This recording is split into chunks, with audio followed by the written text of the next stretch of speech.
Hello guys, and welcome to the channel. My name is Ngalo J. How are you guys doing today? I hope you're feeling great and blessed. All right, so in this video I want us to talk about keeping a good relationship with your host. So who is your host? Your host is the person that you are going to live with in the United States of America, or that you are living with in the United States of America. And this person can be a very close family member, a friend, somebody that you knew before, or it can be a complete stranger, somebody from another country or another continent even. And when living with people in general, there are certain attitudes that are good to adopt, okay, in order to keep the relationship good, all right?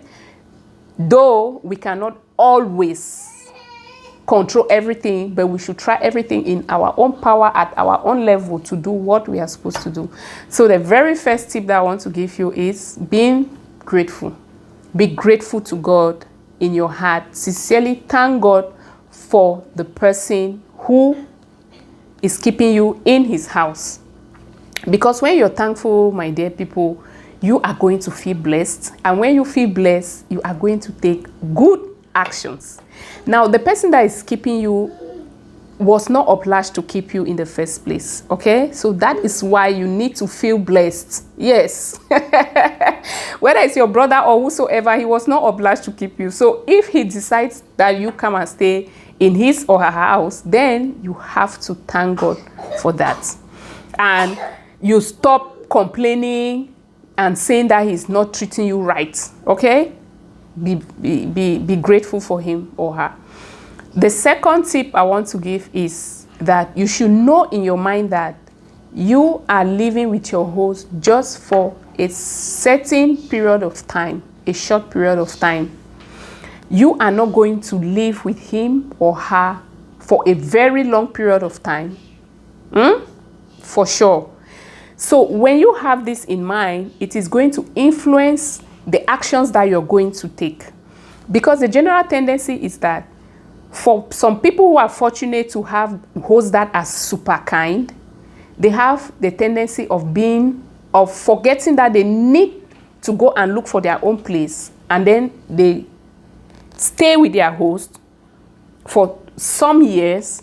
And the more you stay with somebody, the more problems begin to generate, okay? So it is better for you to have it in your mind that I'm here just for a short period of time, so that for this short period of time that you're there, you work. This brings us to the next tip, and you save money that you know that, okay, with this money you're going to get your own place, all right? And the next tip number 4, yes, is that while you're saving money to go and rent your own place, you should also be contributing in the house. Like, you buy certain things for the house. This one is in the case where your host is a super kind person. The person has just told you that, no, just live and relax, feel free, don't bother, eat as you like, do anything that you like. In fact, consider it as your home, right? Even if the person tells you that you still need to contribute something as an adult, right? You need to chip in something. Because if you're living with somebody who makes the environment very hostile to you, or there are some people that will even give you the condition. So it really depends on the condition under which you're living with that person. Because some people will give you the condition to be contributing in that home already, okay? Yes, it's not that you have to use your own common sense to do that. They will tell you that you have to give in this or that or that. All right. Now, the next tip is you also have to assist in the house keep up, like the cleaning, small work in the house. This one is even in the case, like I said before, of a super kind person who has told you that, no, Ngalo J, welcome. In fact, you know what? Just relax, feel free. Don't stress about anything. Don't do anything. Yeah. So, but if somebody takes you to be his or her nanny or whatsoever to keep the house, then you already be having so much work to do, right? Yes. So this one is even for people who are super kind. Yes. So even when somebody is so lenient, so gentle, don't take his or her leniency for granted. Yes. Always try to do something. And when you are ready to even leave the person's house, please, you have to do that in a peaceful manner. It's not because you have gathered some dollars and now you feel big, you feel confident, you feel that you are now, you can now start life on your own in America. You don't need somebody's help anymore, that you will just bang the door and then you live like that.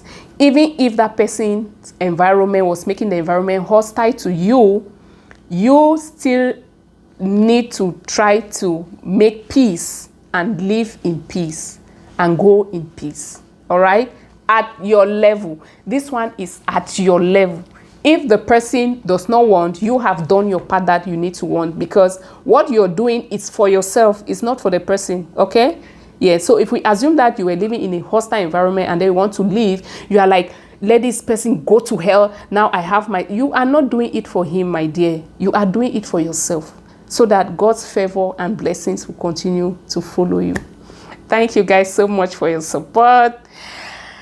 I will see you in another video, and remain blessed.